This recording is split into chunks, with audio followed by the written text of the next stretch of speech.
आइए आज हम लोग बात करेंगे रूट ऑफ ड्रग एडमिनिस्ट्रेशन का 5वां लेक्चर, जिसमें हम लोग को बात करना है कि पेरेंट्रल रूट क्या होता है, पेरेंट्रल रूट का एडवांटेज क्या है, पेरेंट्रल रूट का डिसएडवांटेज क्या है। दैट मीन्स कि किस केस में हम पेरेंट्रल रूट दे सकते हैं या किस केस में हम पेरेंट्रल रूट नहीं दे सकते हैं या नहीं चूज कर सकते हैं, है ना। किस केस में हम लोग पेरेंट्रल रूट चूज कर सकते हैं और किस केस में पेरेंट्रल रूट चूज नहीं कर सकते हैं, इसके बारे में देखेंगे। दूसरा चीज इसमें हम लोग टाइप्स देखेंगे कि पेरेंट्रल रूट में कौन कौन सा टाइप्स होगा। फिर उसमें हम लोग बात करेंगे टाइप में, जैसे कि सबक्यूटेनियस होता है, जैसे कि इंट्रामस्कुलर होता है, इंट्रावेनस होता है, इंट्राडर्मल होता है। तो एक एक करके हम लोग सभी टाइप्स को फिर डिस्कस करेंगे। चलिए हम लोग बात करते हैं सबसे पहले पेरेंट्रल रूट के बारे में। तो पेरेंट्रल रूट देखिए नाम से स्पष्ट है, पर का मतलब यहां पर होता है बियॉन्ड, पर का मतलब क्या होता है बियॉन्ड, और इंटेरल का मतलब होता है इंटेस्टाइनल। इसका मतलब क्या है कि अगर आप इस रूट को चूज कर रहे हैं तो आप इंटेस्टाइन को भूल जाइए, है ना, क्योंकि इंटेस्टाइन से इसमें कोई मतलब नहीं रहेगा, क्योंकि डायरेक्टली क्या होगा, या तो फ्लूइड, या तो टिश्यू फ्लूइड में आप इंजेक्ट करेंगे, है ना, या तो आप ब्लड में इंजेक्ट करेंगे, तो इंटेस्टाइन कहीं से इन्वॉल्व नहीं होगा। तो हम कह सकते हैं पेरेंट्रल रूट का मतलब बियॉन्ड इंटेस्टाइनल नहीं। या इसको हम कैसे डिफाइन कर सकते हैं, तो takes the drug directly into the tissue fluid और ब्लड थ्रू इंजेक्शन। मतलब कहने का है कि इस केस में हम लोग क्या करते हैं, ड्रग को कैसे देते हैं, कहाँ से देते हैं, आपका कैसे देते हैं, तो कैसे देंगे हम लोग इंजेक्शन के थ्रू देंगे। और कहाँ डायरेक्टली देंगे, तो या तो हम टिश्यू फ्लूइड में देंगे या तो कहाँ देंगे, ब्लड में डायरेक्टली देंगे। इसीलिए इस रूट का नाम क्या है आपका पेरेंट्रल रूट। अब देखिए पेरेंट्रल रूट का एडवांटेज क्या होगा, तो सबसे पहला एडवांटेज होगा कि इसका ड्रग का एक्शन जो होगा वो फास्ट होगा, ड्रग का एक्शन क्या होगा, फास्टर होगा, है ना। दूसरा पॉइंट, क्योंकि देखिए फास्टर होने का सिंपल सा मतलब है कि डायरेक्टली आप इसको टिश्यू फ्लूइड में डाल रहे हैं या डायरेक्टली आप इसको ब्लड में डाल रहे हैं, तो इसका एक्शन क्या होगा, फास्ट होगा, डायरेक्टली आपका सिस्टेमिक सर्कुलेशन में चला जाएगा, है ना। तो इसका ड्रग का एक्शन क्या होगा, फास्टर होगा। दूसरा चीज क्या है कि इमरजेंसी के केस में आप इस रूट को चूज कर सकते हैं, तो ये इमरजेंसी के लिए आपका वैल्यूएबल रूट होगा नहीं, तो हम कह सकते हैं वैल्यूएबल इन इमरजेंसी। तीसरा एडवांटेज क्या होगा कि इसको आप अनकॉन्शियस पेशेंट को भी दे सकते हैं, या जो अनकॉपरेटिव पेशेंट होगा, जो आपको कॉपरेट नहीं कर रहा है ना, अनकॉपरेटिव पेशेंट जो होगा उस केस में भी आप दे सकते हैं। या बहुत सारे पेशेंट को वॉमिटिंग का भी प्रॉब्लम होता है, तो वैसे केस में ओरल रूट तो हम चूज कर नहीं सकते हैं, तो उस केस में भी हम लोग वॉमिटिंग वाले पेशेंट को भी हम लोग पेरेंट्रल रूट हम दे सकते हैं। मतलब कहने का अनकॉन्शियस पेशेंट या अनकॉपरेटिव पेशेंट हो या वोमिटिंग पेशेंट हो तो उसको भी आप ये रूट चूज कर सकते हैं, उसके लिए भी। तीसरा नेक्स्ट पॉइंट जो है आपका लीवर क्या होगा, बाईपास होगा, क्योंकि लीवर से यहाँ पे कोई मतलब नहीं होगा, क्योंकि ड्रग डायरेक्टली कहाँ डाल रहे हैं, आप ब्लड में डाल रहे हैं, तो यहाँ पे लीवर का कोई इन्वॉल्वमेंट नहीं होगा, तो लीवर क्या हो जाएगा, बाईपास हो जाएगा, नहीं लीवर छूट जाएगा।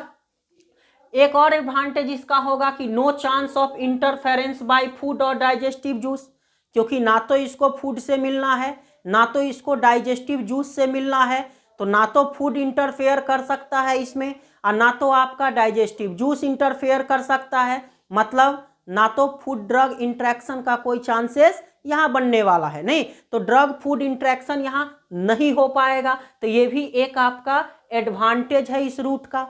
डिसएडवांटेज क्या हो सकता है, तो जैसे इसमें क्या होगा, डिसएडवांटेज में क्या है कि ये आपका कॉस्टली होगा नहीं, इसमें आपको क्या करना पड़ेगा, प्रिपरेशन को स्टेरिलाइज करना पड़ेगा, ये प्रिपरेशन आपका कॉस्टली होगा, कॉस्टलियर होगा नहीं। उसके अलावा ये टेक्निक जो होगा वो क्या होगा, इन्वेसिव और पेनफुल होगा, दर्द होगा, अगर आपको इंजेक्शन दिया जाए तो दर्द तो होगा, मतलब पेनफुल होगा। इसके अलावा इसके लिए आपको क्या चाहिए होगा, असिस्टेंस चाहिए होगा, कोई इंजेक्शन देने वाला चाहिए होगा, तो हम कह सकते हैं कि असिस्टेंस का रिक्वायरमेंट होना चाहिए। ये भी एक डिसएडवांटेज होगा इसका, खास करके इंसुलिन को छोड़ करके। इंसुलिन लोग खुद से भी लगा लेते हैं, नहीं, क्योंकि उसमें आपका कहने का मतलब है इंसुलिन सेल्फ भी आप दे सकते हैं, इंसुलिन देने में कोई बहुत बड़ा प्रॉब्लम नहीं है, नहीं। तो डायबिटिक पेशेंट जो होता है वो इंसुलिन खुद से भी ले लेता है, इसलिए उसको असिस्टेंस का रिक्वायरमेंट नहीं होता है। तो हम कह सकते हैं असिस्टेंस रिक्वायर्ड तो होगा, लेकिन एक्सेप्ट किसको छोड़ करके, इंसुलिन को छोड़ करके, क्योंकि इंसुलिन को डायबिटिक पेशेंट खुद भी ले लेता है। तो ये एडवांटेज और डिसएडवांटेज है किसका, पेरेंट्रल रूट का। अब इसमें फिर अगर हम टाइप्स का बात करेंगे तो टाइप्स में एक होता है आपका सबक्यूटेनियस रूट, है ना, दूसरा होता है इंट्रामस्कुलर रूट होता है, तीसरा होता है इंट्रावेनस रूट होता है, और चौथा इंट्राडर्मल रूट होता है। तो ये 4 टाइप्स है आपका किसमें, पेरेंट्रल रूट में। पेरेंट्रल रूट में कितना टाइप्स है, इसमें 4 टाइप्स है। अब देखिए अगर हम लोग बात करें कि कहाँ पे आपका डर्मिस होगा, कहाँ पे मसल होगा, नहीं, या कहाँ पे आपका सबक्यूटेनियस टिश्यू होगा, तो इसमें हम एक डायग्राम के थ्रू आपको दिखाना चाह रहे हैं कि जैसे ये आपका इपीडर्मिस वाला पार्ट्स है, सबसे ऊपर क्या होगा, इपीडर्मिस होगा, इपीडर्मिस के जस्ट नीचे वाला पार्ट्स क्या होगा, डर्मिस होगा, और डर्मिस से नीचे वाला पार्ट्स क्या होगा आपका, सबक्यूटेनियस होगा, और सबसे नीचे वाला पार्ट आपका क्या होगा, मसल होगा। तो यहाँ हम देखिए अगर इंजेक्शन का बात हम करेंगे तो इंट्रामस्कुलर के केस में एंगल 90 डिग्री रखना होता है, क्योंकि इसमें क्या होता है, डीप पिनिट्रेशन होता है ना। इंट्रामस्कुलर के केस में क्या होगा, डीप पिनिट्रेशन होता है, इसलिए हमें एंगल कितना रखना होता है, 90 डिग्री रखना होता है।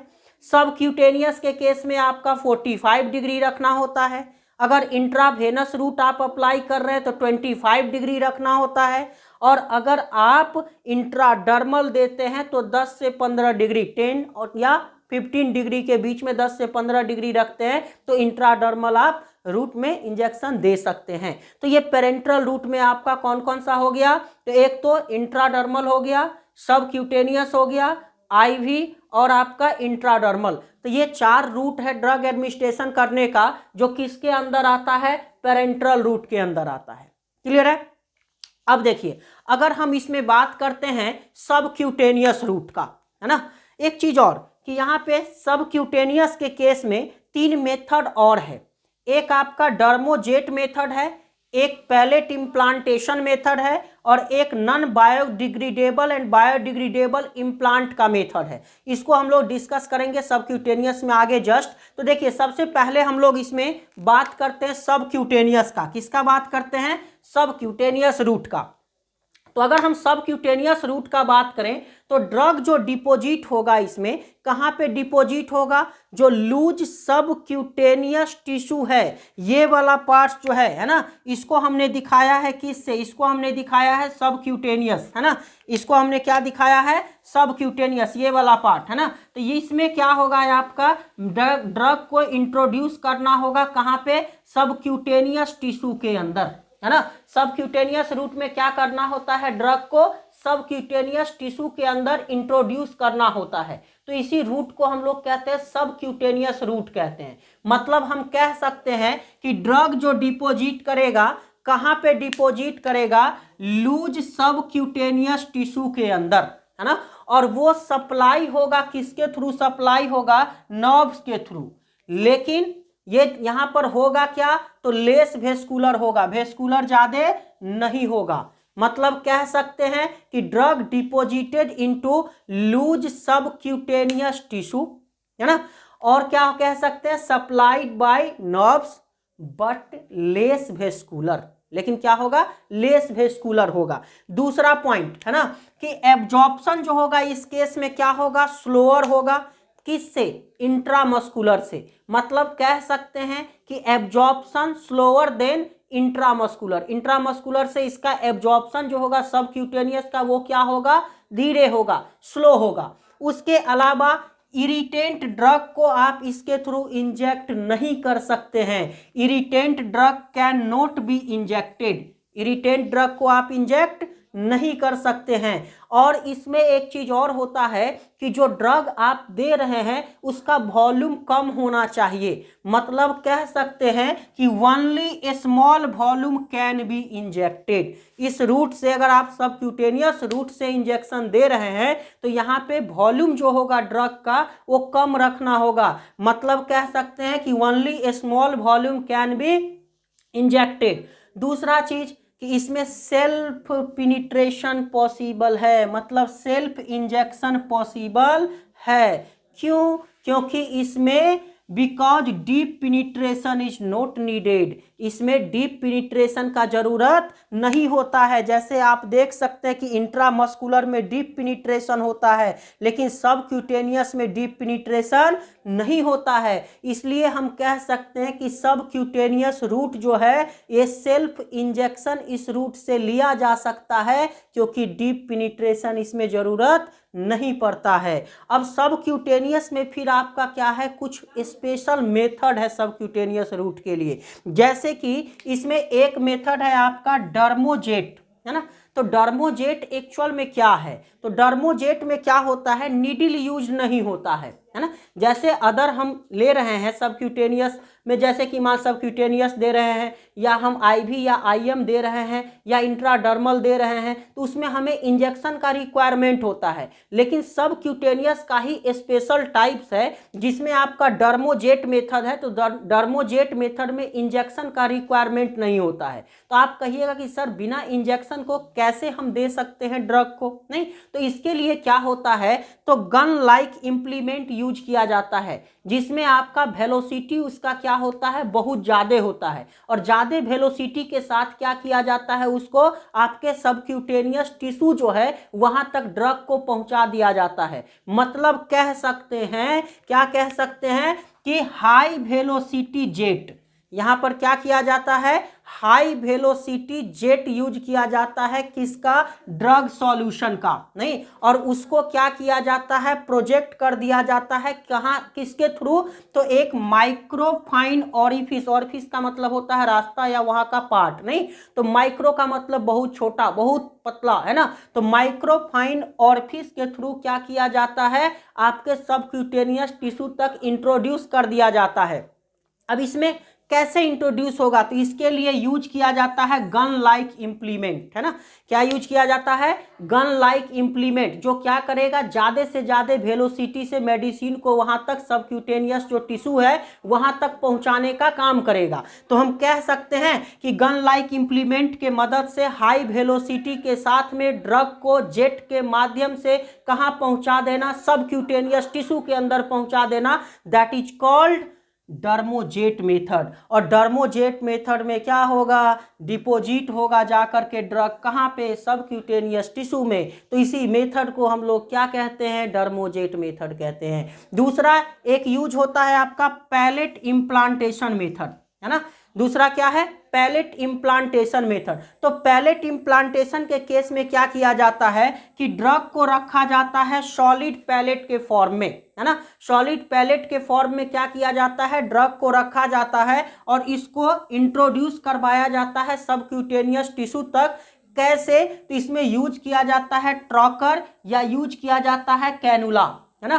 ट्रॉकर या कैनुला यूज किया जाता है। अब ये ट्रॉकर क्या होता है, तो ट्रॉकर बना हुआ होता है या तो मेटल का या तो प्लास्टिक का बना हुआ होता है और इसके अंदर सॉलिड के पैलेट के फॉर्म में क्या किया जाता है, ड्रग को रख करके और वहां तक उसको पहुंचा दिया जाता है।